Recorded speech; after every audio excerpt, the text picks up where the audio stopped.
আজকে ইমাম সাহেব মসজিদের ভিতরে জুমার দিনে যে জিনিসের পরে দাঁড় হয়ে খুতবা দেন সেটার নাম কি? আরো জোরে বলেন। মিম্বার। মিম্বারে 4 ধাপি থাকে না 5 ধাপি থাকে? আরো জোরে বলেন। 3 ধাপি থাকে। তা আল্লাহ রাসূল সাল্লাল্লাহু আলাইহি সাল্লাম যখন শুরুতে প্রথমে খুতবা দিতেন, খাজুরের একটা জড়, খাজুরের গাছের একটা গোড়ার উপরে আল্লাহ রাসূল খুতবা দিতেন।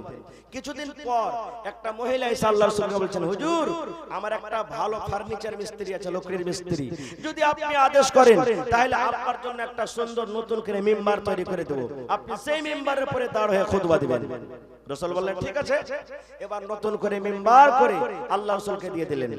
এবার ওই পুরাতন মিম্বার, যে মিম্বারের উপরে দাঁড় হয়ে রাসূল খুতবা দিতেন, ওই মিম্বারকে সাইডে হটিয়ে দিলেন, আর নতুন মিম্বারের উপরে আল্লাহ রাসূল খুতবা শুরু করে দিলেন। ওরে সুবহানাল্লাহ, যেমন নবী খুতবা চালু করলেন, মসজিদের ভিতরে বাচ্চা যেমন হেঁচকি তুলে তুলে কান্দে, ছোট মাসুম বাচ্চারা যেমন হেঁচকি তুলে তুলে কান্দে, আল্লাহুস সামাদ মসজিদের ভিতরে কে যেন কোন বাচ্চার মতন কাঁদছে। বাচ্চা যেমন হেঁচকি তুলে তুলে কান্দে, মসজিদের ভিতরে কে যেন কাঁদছে। আল্লাহ রাসূল সাল্লাল্লাহু আলাইহি সাল্লাম সাহাবীরাকে বললেন, ও আমার সাহাবী তোমরা শোনো গো, কে মসজিদের ভিতরে তোমরা এমন আছো, কিংবা কোন আমার সাহাবীর ছেলে সাথে আছে, আমি বাচ্চার আওয়াজের মতো কান্না পাচ্ছে আমার সাহাবীরা, দেখো দেখো তোমরা নিজের ডান বামে তোমরা দেখো কে কাঁদছে রে বাবা, কেন কাঁদছে, কে কাঁদছে। আমি নবী তার কান্নার আওয়াজ আমি শুনতে পাই, তার কান্না দেখে আমার মনে হয় কলেজা চলে যায়, আমার দিলটা মনে হয় ফেটে যায়। সাহাবীরে দেখো দেখো মসজিদের ভিতরে কে কান্দে। সাহাবায়ে কেরাম নিজের নিজের ডান দিকে দেখলেন, বাম দিকে দেখলেন, আগা দিকে দেখছেন, পছে দিকে দেখছেন, কিন্তু মুসলমান কোন লোককে কিন্তু সাহাবায়ে কেরাম কান্নার দেখতে পান না। এই করে হঠাৎ করে বন্ধুরে আমার আল্লাহর নবী ওই পুরাতন খাজুরের গাছ, ওই পুরাতন মিম্বার নবী হটিয়ে রেখেছেন পাশে। এবার নবীজি ধ্যান করে দেখতে লাগলেন, ওই পুরাতন মিম্বারের ভিতর থেকে আওয়াজ আসছে, ওই পুরাতন মিম্বার কাঁদছে, ওই পুরাতন মিম্বারের ভিতর থেকে হেঁচকি হেঁচকি তুলে কান্নার আওয়াজ আসছে। নবীজি খুতবা থেকে নেমে গেলেন, নেমে যাওয়ার পর ওই পুরাতন মিম্বারের কাছে চলে গেলেন। যাওয়ার পর বন্ধুরে আমার, যখন আপনার বাড়িতে বেটা, আপনার বাড়িতে বেটি, আপনার বাড়িতে পোতা নাতিরা যখন কাঁদতে লাগবে বাড়িতে, আপনি যত তাকে আদর করবেন, যত তাকে বলবেন বেটা রে, এ আব্দুল্লাহ, এ খালেদা, জায়েদা চুপে যা, চুপ বেটা চুপ, আপনার ওই বেটা যত তাকে আদর করবেন, যত চুপাবেন মুসলমান, আরো হেঁচকি তুলে তুলে তুলে তুলে সেই পোতা আপনার কাঁদবে, সেই বেটা আপনার কাঁদবে। এই মতো মুসলমান আল্লাহর নবী ওই পুরাতন মিম্বারের গতরে এরকম ভাবে হাত ফিরিয়ে দিলেন, ওই পুরাতন মিম্বারের গতরে এরকম ভাবে হাত ফিরাইছেন, আর বলছেন মিম্বার, এক খাজুরের মিম্বার, এই পুরাতন মিম্বার তুমি কেন কান্দো, তুমি কেন কান্দো, তোমার কি দুঃখ হয়েছে, কে তোমার ব্যথা হয়েছে, কেন তুমি কান্দো রে পুরাতন মিম্বার, কেন কান্দো। সুবহানাল্লাহ। এবার ওই মিম্বারের মুখ ফুটে গেল, ওই খাজুরের গাছের মুখ ফুটে গেল, ওই পুরাতন মিম্বারের মুখ ফুটে গেল।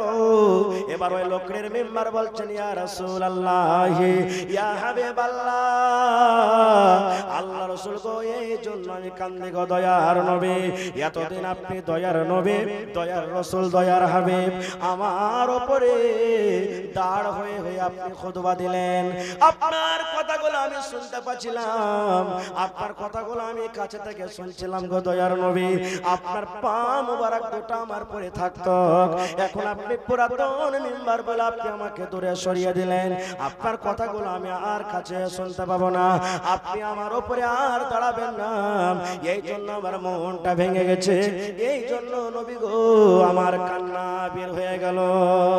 এই মুসলমান, এই ঘটনাটা বলার উদ্দেশ্য কেন আমি বললাম, একটা পুরাতন মেম্বার যার জন্য কিয়ামতের দিন জান্নাত নাই, যার জন্য কিয়ামতের দিন জাহান্নাম নাই, যার কিয়ামতের দিন হিসাব হবে না, সেই যদি নবীর কথা শুনতে গিয়ে একটুখানি তাকে দূরে সরিয়ে দেওয়া হয়েছে, নবীর কথা শোনার জন্য পাগল হয়ে যায়, নবীর কথা শোনার জন্য দিবানা হয়ে যায়, নবীর কথা শোনার জন্য পাগল হয়ে যায় মুসলমান। তাইলে আমরা পাপী, আমরা গুনাহগার, আমরা খাতাকার। আজকে স্টেজ থেকে সুবহানাল্লাহ হাদিস কোরআনের বয়ান হয়ে সন্ধ্যা পর্যন্ত, আর কত লোক এখনো জালসা শুনতে এসে নবীর কথা না শুনে নবীর কথাগুলোকে পা দিয়ে কচলে আমরা চলে গেলাম মেলা ঠেলা ঘুরতে। এই মুসলমান যারা রাখেন, আল্লাহ রাব্বুল আলামিন যেদিন কিয়ামত কায়েম হবে, বিচারের দিন হবে, আল্লাহ এই সময়টারও আপনার কাছে আল্লাহ হিসাব নেবেন। আল্লাহ বলবেন, বান্দারে ওই মির্জাবাড়ি মাদ্রাসার জন্য জালসা হচ্ছিল, তুমি জালসার নাম করে তুমি জালসাতে গিয়েছিলে রে বান্দা, কিন্তু জালসা না শুনে তুমি মেলাতে ঘুরে সময়টা কাটিয়েছো, বান্দারে এই সময়ের তুমি হিসাবটা দিয়ে দাও। নারে তাকবীর। তাহলে ভাই ওই পুরাতন মেম্বার থেকে এবার আপনি নিজের অন্তরে হাত দিয়ে দেখেন যে আমরা কত ভালো হইতে পেরেছি। এবার বলবেন, হাজী মাওলানা তাহলে শরীয়ত কি জিনিস, শরীয়ত কাকে বলে? বাস দুটা উদাহরণ বললাম, বলার ইচ্ছা ছিল কিছু আজকে আপনাদের সামনে বলবো, কিন্তু আর দুটা কথা মাত্র আপনাদের সামনে বলবো। আল্লাহর নবী একদিন বসে আছেন, মা আয়েশা রাদিয়াল্লাহু তাআলা, আল্লাহর নবীর স্ত্রী একজন নবীর পাঞ্জরা বসে আছেন। স্বামী স্ত্রীতে গল্প, যেমন আমরা আপনারা দুনিয়াতে সবাই স্বামী স্ত্রীতে বসে বসে গল্প করি, নবীজি একদিন বসে আছেন, মা আয়েশা একদিন বসে আছেন, গল্প সল্প করছেন স্বামী স্ত্রীতে যেভাবে গল্প করে। আল্লাহর নবীর একজন স্ত্রী আরো ছিলেন, তার নাম হলো সাফিয়া রাদিয়াল্লাহু তাআলা আনহা। নবীর কাছে কিন্তু কোনো কামে কাজে চলে আসছেন, ওটা তো নবীর স্ত্রী, নবীর কাছে আসছেন।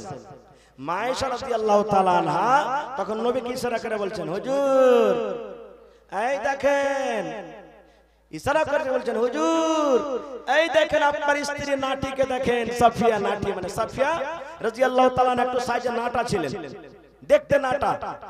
ইশারা করছেন, দেখেন হুজুর এই আপনার স্ত্রী সাফিয়া নাটি চলে আসছে আপনার কাছে। ভাই মুসলমান, নবী যখন শুনলেন যে আমার স্ত্রীকে নাটি বলেছেন, এবার নবীজি আয়েশাকে কি বলছেন জানেন? নবীজির কথাটা শুনে চোখ লাল হয়ে গেল একবারে, যেমন বেদনার দানা লাল হয়, নবীর চোখ রাগে লাল হয়ে গেল।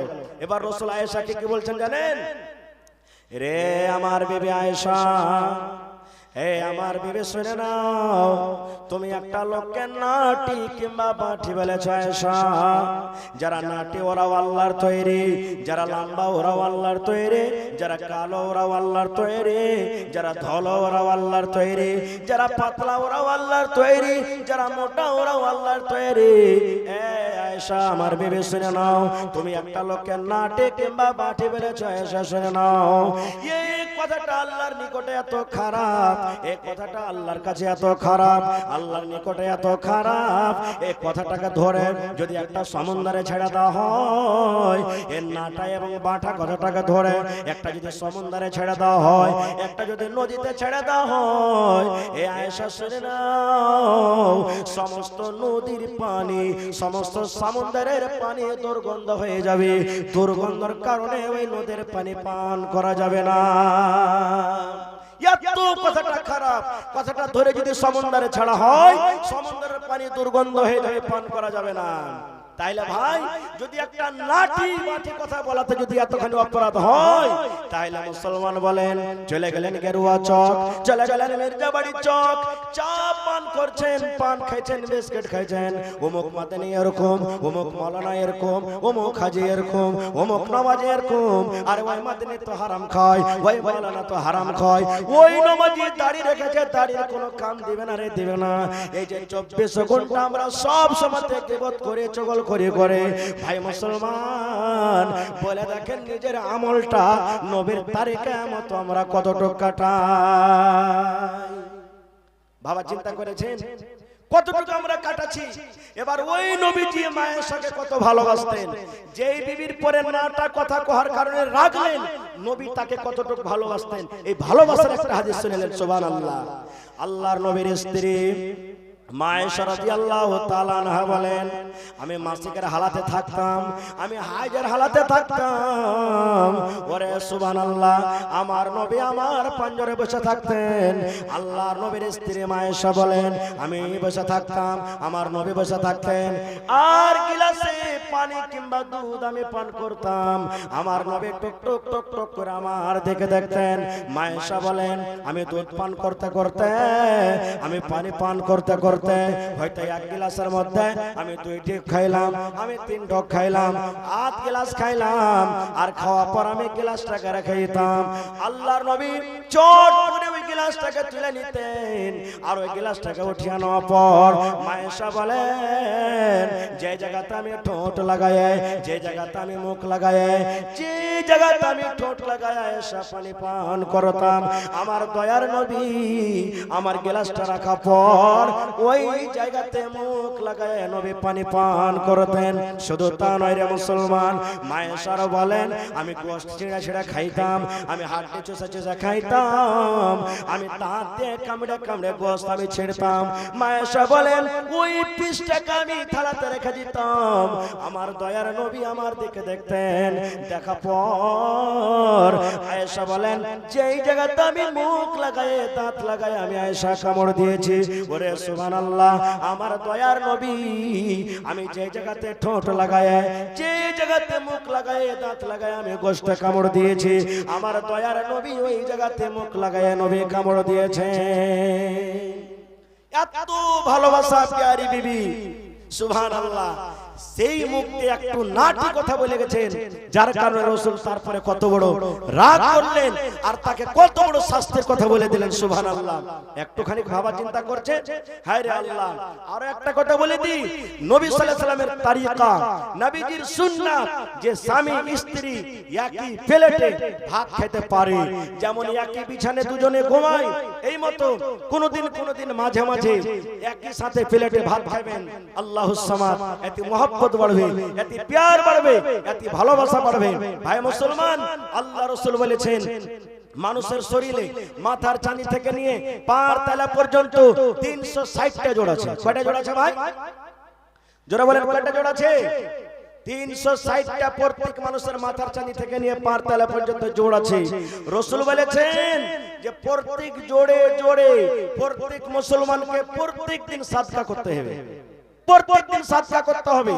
এবার বলেন, যদি 1 টাকা করে সাদকা করেন একটা জোড়ের বদলাতে, তাহলে প্রত্যেকদিন 360 টাকা করে জোড় আপনাকে সাদকা করতে হবে। এবার আপনি বলবেন, হাজী মাওলানা 300 টাকা 350 টাকা করে লেবারিগিরি করে টাকা পাচ্ছি, আর 360 টাকা করে প্রত্যেকদিন যদি খরচা করতে হবে, তাহলে তো ভাই কেমন করে আমরা পারবো? সুবহানাল্লাহ। রাসূল বলেছেন কি জানেন? সুবহানাল্লাহ পড়লেন, একটা সাদকা হয়ে গেল, আলহামদুলিল্লাহ পড়লেন, একটা সাদকা হয়ে গেল। আল্লাহ রাসূল বলছেন, তুমি গেরুয়া ঘাট চলে গেছো, তোমার বিবির জন্য যদি তুমি 1 টাকার চকলেট আনতে পারো, আর ওই চকলেটটা তোমার বিবিকে যদি পান্নি খুলে করে মোহাব্বতের সাথে বিসমিল্লাহ বলে বলো, বিবি রে খাও, রাসূল বলছেন এতে তোমার সাদকা হলে এতে মোহাব্বত বাড়বে। এই করতে করতে রাসূল বলছেন, সাহাবী রে, তোমার স্ত্রীর সাথে মিলন করাটা সাদকা নাকি? তোমার বিবির সাথে তুমি হামবিস্তারি করছো, তোমার বিবির সাথে তুমি মিলন করছো, এটা হলো একটা সাদকা। সাহাবায়ে কেরাম বলছেন, হুজুর এটা কেমন কথা বললেন? বিবির সাথে মিলন করা কি সাদকা হয়? রাসূল বলছেন, হ্যাঁ রে খেপা, হ্যাঁ, তুমি এই কামটা যদি তোমার বিবির সাথে পুরা না করে ও আপার বেটি ছেলের সাথে পূর্ণ করো, তাহলে গুনাহ হবে না? হবে না? রাসূল বলছেন, সাহাবায়ে কেরাম বলছেন হবে। তো রাসূল বলছেন, যখন তুমি এই কাজটা ও আপার মেয়ে ছেলের সাথে তুমি মিলন করতে গিয়ে তোমার গুনাহ হবে, জিনা হবে, ওই কাজটা যদি তোমার স্ত্রীর সাথে তুমি করো, তাহলে কেন নাকি হবে না? এটা হলো সাদকা, এটা হলো নাকি? ভাই আমার, তাহলে অনেকগুলি আপনাদের সামনে কথা চলে এলো, সব কথা আপনাদের সামনে বলা যাবে না। খুব আর একটা রাসূলের হাদিস বলছি, যদি নবীর তারিকা থেকে যদি একটুখানি ইবাদত আমরা বেশি করি, তাহলে আর কি হবে? এটা বুখারী শরীফের হাদিস। বাস এই হাদিসটা আপনাদের সামনে বলবো। আল্লাহর নবী মুহাম্মদ সাল্লাল্লাহু আলাইহি সাল্লাম সালমান রাদিয়াল্লাহু তাআলা আনহু এবং আবু দারদা রাদিয়াল্লাহু তাআলা আনহু দুজনকে ভাই করে দিলেন। ভাই সালমান রাদিয়াল্লাহু তাআলা আনহু, ভালো করে শুনবেন, আর আবু দারদা রাদিয়াল্লাহু তাআলা আনহু দুজনকে ভাই করে দিলেন। এই আবু দারদা, এই সালমান, এই থেকে তোমরা হলে দুজন ভাই, তোমরা ভাই, নিজের মার পেটের মতন ভাই, ইসলামের ভাই, দ্বীনের ভাই তোমরা। কথা লম্বা, ছোট্ট করে বলছি। এবার কিছুদিন পর সালমান রাদিয়াল্লাহু তাআলা আনহু ভাই আবু দারদার বাড়ি বেড়াতে গেছেন। আপনার ভাই যদি কিশনগঞ্জ থাকে, আপনার ভাই যদি কাঠিয়ার থাকে, আপনি বেড়াতে যান না ভাইয়ের বাড়ি? যান কি যান না ভাই? যান বেড়াতে। তো সালমান রাদিয়াল্লাহু তাআলা আনহু বলছেন আমি ভাইয়ের বাড়ি বেড়াতে গেলাম। এবার বেড়াতে গিয়ে দেখছি তা আমার ভাইটা ওই সময়তে বাড়িতে নাই, আবু দারদা বাড়িতে নাই, আমার ভাবি বাড়িতে আছে। এবার আমি সালাম দিয়ে তখন ঢুকলাম, আসসালামু আলাইকুম। ওয়া আলাইকুম সালাম। রাসূল বলেছেন কোন বাড়িতে যখন তুমি ঢুকবে সালাম দিয়ে তুমি ঢোকো, সালামের জবাব দিবে, ইজাজত দিবে ভাই তুমি এসো, তখন তুমি বাড়িতে যাও। আর আমরা কি সালাম দেব জানেন? যেমনই বাড়িতে ঢুকবো